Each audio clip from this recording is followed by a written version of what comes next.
I want to bring on our special guest for today, Nebraska women's basketball coach, Amy Williams. How you doing, Coach? I'm doing fantastic, Adam. Thanks for having me on today. Yeah, I appreciate you joining me. And we chatted about a month, maybe a month and a half ago. And I remember one of the things you'd mentioned to me was that the team hadn't played their best basketball just yet. So one of my first questions is, what helped the team take their play to the next level from then until recently? No, what a great question. And I really think when I've really had the chance to kind of step back and think about that, I think what really happened was this team embraced, we spent a lot of time talking about just their response. And so we had some games like Kansas right before Christmas that taught us some really valuable lessons. And I think, our kids took those lessons to heart and really learned from them and plunked forward and just found ways to keep getting better and using our lessons from the wins, but lessons from the losses to continue to shape us and not break us. And so that was something that I thought came to a head when we beat Iowa at home.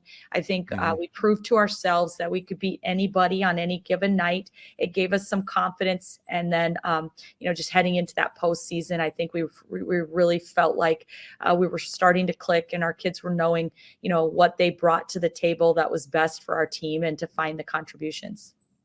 So let's talk about that Big Ten tournament run, okay? You beat Purdue, you beat Michigan State, Maryland. Actually, those last two teams you beat by double digits. Had the great championship game that went into overtime versus Iowa the last time you played them. So talk about that Big Ten tournament run and how that was and just getting better and better throughout that tournament as well. Yeah, I mean, I'm just so proud of the way we fought. I mean, it's really, really challenging for 4 games in 4 days. You have to be mentally and physically tough to accomplish something like that and to beat the quality of opponents that we were able to beat in that tournament run. I mean, obviously, that first round game against Purdue was a tough challenge, and Purdue is continuing to win right now in their postseason tournament. But then to beat 2 more NCAA tournament caliber teams on our path to the championship game and playing our 4th game in 4 days and really playing great basketball. I mean, it still stings a little because we felt like, we had that game won and just kind of let it slip away at the end. And, so that's a tough pill to swallow, but our team played such great basketball for 4 games in 4 days that I just was really proud of the fight. It was funny. I was watching that game on TV, and the announcers were talking about Iowa playing their 3rd game in 3 days, which I respect. But I was like, wait, didn't Nebraska? Isn't this their 4th game in 4 days? We're going to mention that at some point. But anyways, I digress. Yeah. All right, so you go to the NCAA tournament. You win your first round matchup. Okay, that was the women's basketball team's first tournament win since 2014. So that was pretty awesome to see. Now this is kind of a 2-part question. All right. So you built a lead in that A&M game. A&M fought back in the 4th quarter, but you were able to hold them off, get the victory. So the first part is, what was that like? And the second part, I have to ask it, did that game have any extra meaning, just knowing that that's where Trev Alberts now currently is? Good. I figured maybe that question was coming at some point, but honestly, I was slightly disappointed with the fact that we built such a strong lead and then maybe didn't keep our foot on the gas. But honestly, we had a defensive game plan to try to do the best that we could on some of their best players. Koulibaly, she's so dangerous just going to the basket. And then she hits back-to-back threes in that run. It hit 9 threes all season. And then all of a sudden in one, 4th quarter there, just back-to-back threes and a 3-pointer from Barker. Kids that are so dangerous going to the rim. So, I think that just obviously gave their team some strong momentum to try to make that comeback. But our kids never wavered. They kept coming into the huddles, looking each other dead in the eyes, saying, we are going to win this game. And they didn't doubt it. And because they didn't doubt it, I didn't doubt it either. We just made the plays we needed to make down the stretch, had some huge free throws from a player like Logan Nisley to kind of close out that game and get our first tournament win in a decade. And so I'm proud of the way we fought to hold on and get that victory. And, a lot of people have asked me about that. To be honest with you, this team's focus was just so heavily on the details all season. What needs to happen on this defensive possession. I think a lot of people around the programs made a big stink that, we were going to be playing Texas A&M where Trev had left for. But from our standpoint, they were just the next opponent on our schedule and the next team that we needed to focus in on how to execute offensively and how to guard defensively. I'm sure it was a complete coincidence that both the men's and women's basketball teams played A&M too. I'm sure that was just a coincidence. Complete coincidence. And funny sense of humor in some people. Yeah, for sure. So play Oregon State on Sunday. Oregon State's a very good basketball team, obviously, as you know, basically a road game in Corvallis there.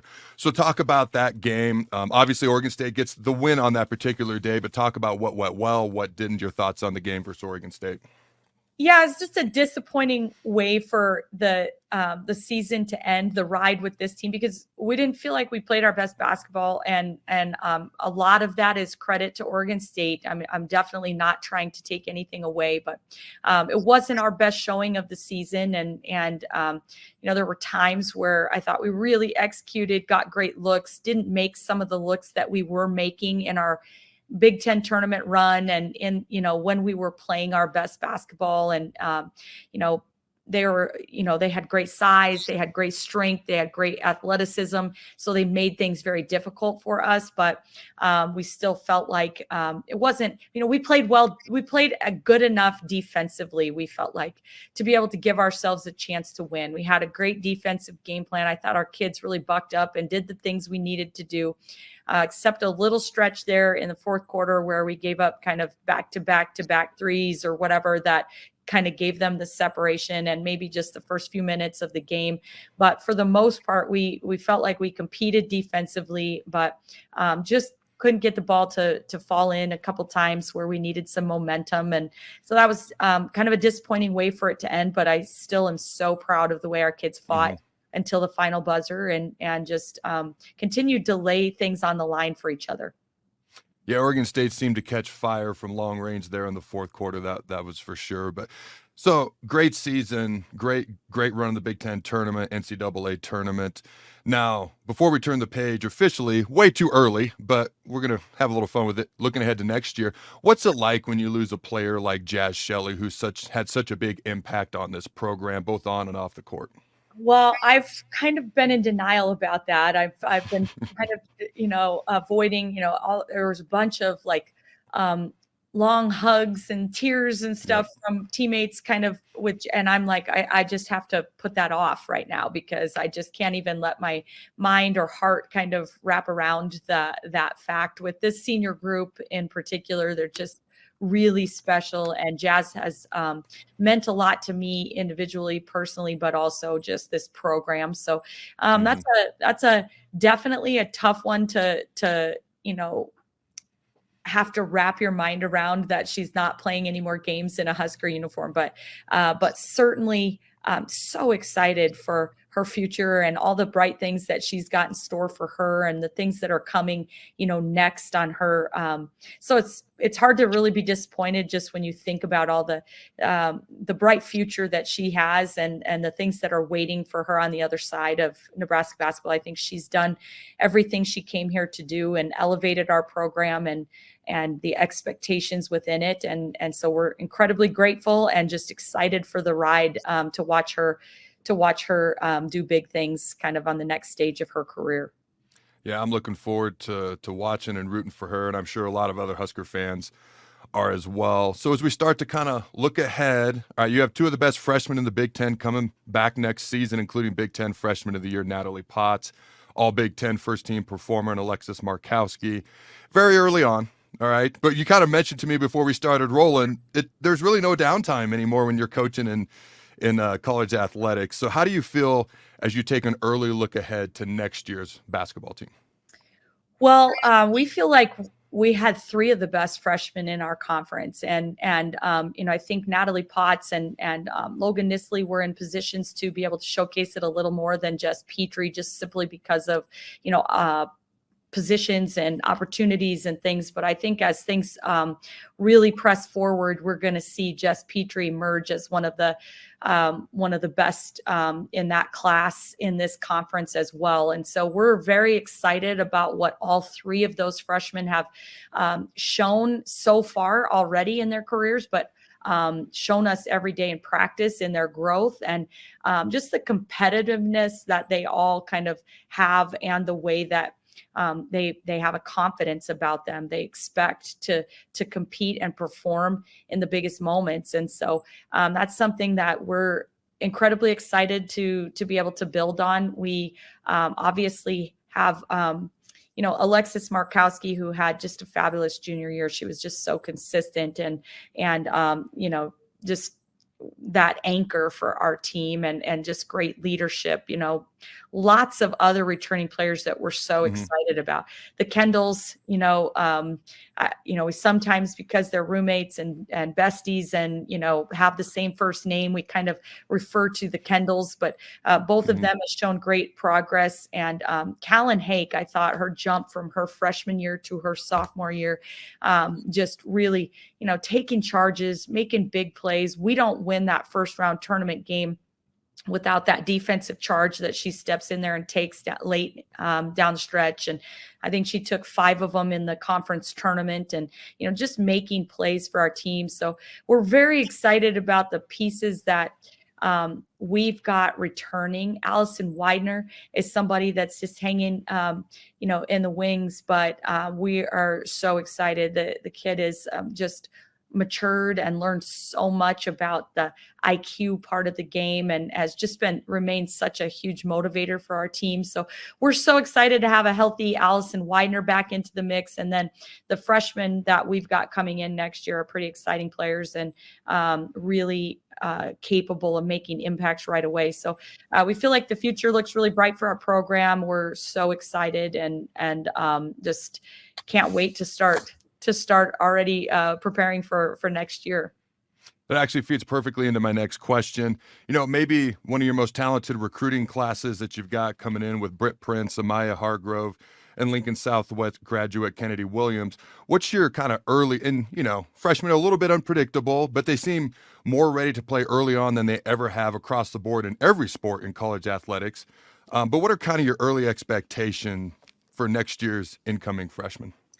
Yeah, I mean, I think it's been kind of a mix. We've had some freshmen that have been able to really step in and make huge impacts for us here at Nebraska, with obviously Alexis Markowski and Natalie Potts both being freshmen of the year in the Big Ten Conference over the last 3 years. But I think, with all the COVID years and all the really experienced rosters that we've gone up against, we've seen maybe a shift the last couple of years to less freshmen being able to make an impact, just because there are more fifth year and experienced players on the rosters that we're playing against. But as we start to kind of work out of that, I think next year, being kind of the last year of those really COVID year kids, I think that you'll maybe see more of that again. But we feel like the freshmen we have coming in are most definitely poised to be able to step in and make immediate impacts, and be able to find ways to be huge contributors to our team right away. And just such an exciting class, obviously highlighted with Britt Prince, and 4 straight state champions. She's just a winner. But when you look at Amaya Hargrove, and sky is the limit for her. She is, she's also an athlete that has been a multi-sport athlete and done it all, and ran track and played softball and done volleyball. And, but I think when she starts to really get into a system where she's locked in and focused on being the best basketball player she can be for 12 months out of the year, we feel like she's got a really, really high ceiling, and just very excited about the pieces. Obviously, my daughter, we'll have some interesting times, I'm sure. And I'm very excited to share this experience with her as well. So it's just a really good class so far. And we feel like we've got some outstanding pieces. So you're feeding into my next questions perfectly. Okay.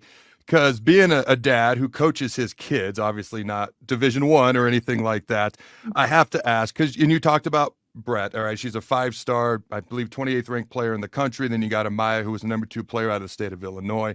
But are you? I got to ask, coaching your daughter, that's got to be exciting. But maybe there's some unique challenges with that. What do you kind of anticipate with that? Yeah. So my husband has always coached our daughter, and since she was in 4th grade and got asked to play on a boys team, mostly I think because they wanted my husband to coach the team, and so they've gotten pretty close, the two of them. She kind of he knows what makes her tick, and the right buttons to push, and it'll take a little time maybe for mom to figure that out. I've just kind of been able to remain in the stands and mom up to this point, but I know there's going to come with some challenges. I've tried to prepare her. I said, when you walk into the locker room and your teammates are griping about the coach and whatever, now all of a sudden they stop whispering when you walk in, and, like things, there's going to be some challenges that I'm sure that she's, we've spent lots of time kind of walking through, and it doesn't change the fact that there's nothing she wants more than just to be able to put that Husker uniform on and to be able to share this experience with me. So I'm really looking forward to that. I'm going to have to let my daughters know that your daughter was asked to play on boys teams, because Trinity's been asked, my twins have been asked, and I think Jordan's going to be asked. And they all kind of were like, I'm like, it's a compliment. It's a good thing. Go kick the boys' butts. And so knowing that your daughter was asked to do the same thing, maybe they've done it and they've had fun with it, but I think it's just a little awkward for them. But maybe that'll help them. All right, last question I got for you. Most people probably know this, but for those who don't, you walked on originally as a player at the University of Nebraska. Then you were a 4-year letter winner. Now you just completed your 8th season as Nebraska's head basketball coach. Kind of a very cool journey there. And you were just given a contract extension through the 2028-29 season. So my last question I have for you, Coach, is what does that vote of confidence from the university, what does that mean to you? Yeah, it's really special, and just I'm incredibly honored. I love being the head coach of the University of Nebraska. I loved every moment that I spent at this university. I loved fighting for this program.